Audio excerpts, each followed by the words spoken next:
Oke.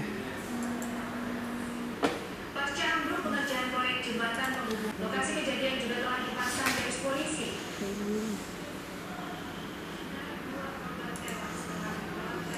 Ibu scroll ke bawah, scroll.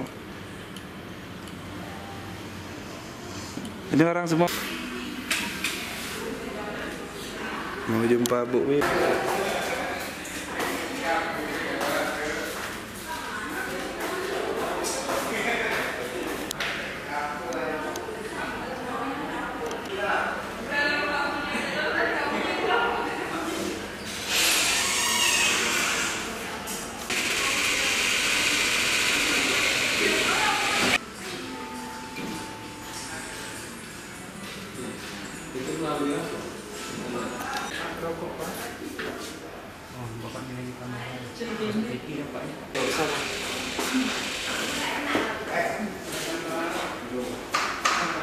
Pada dasarnya kami dengan imigrasi itu saling sinergi ya. Dan kalau imigrasi mempunyai aturan-aturan tersendiri dan kami pun juga ada aturan-aturan tersendiri. Jadi untuk mengatur pekerja migran Indonesia itu sudah ada aturan prosedur yang sudah tertuang pada Undang-Undang Nomor 18 Tahun 2017. Di situ disebutkan berbagai macam persyaratannya dan juga apabila pejabat yang tidak sesuai asal mengeluarkan itu akan ada sanksi administrasinya dan sanksi hukumannya tertuang pada pasal 84 itu sudah tertuang pada Undang-Undang Nomor 18. Itu sanksi bagi pejabat yang mengeluarkan. Iya, yang tidak sesuai. Tidak sesuai. Iya.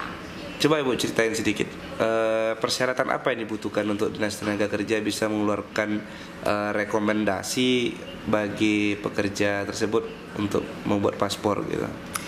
Yang jelas mereka harus mengikuti sesuai prosedur lewat PPTKIS, penempatan pelaksana tenaga kerja Indonesia swasta yang berbadan hukum.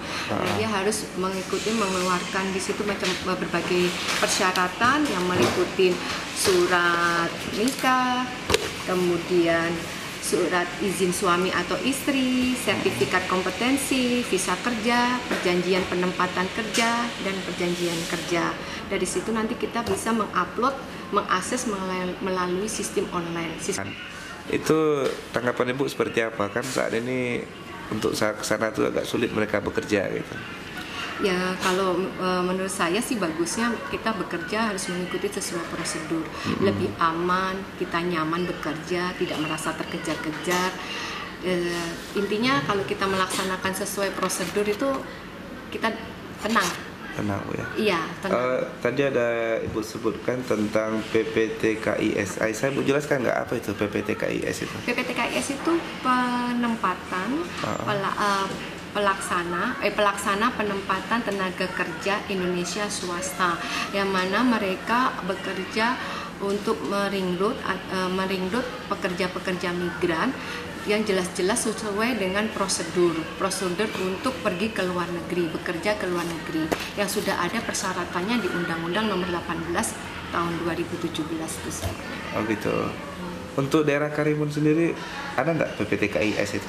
Untuk PPTKIS di daerah Kabupaten Karimun ada dua yang efektif, ada di PT Mafan dan juga PT TSW,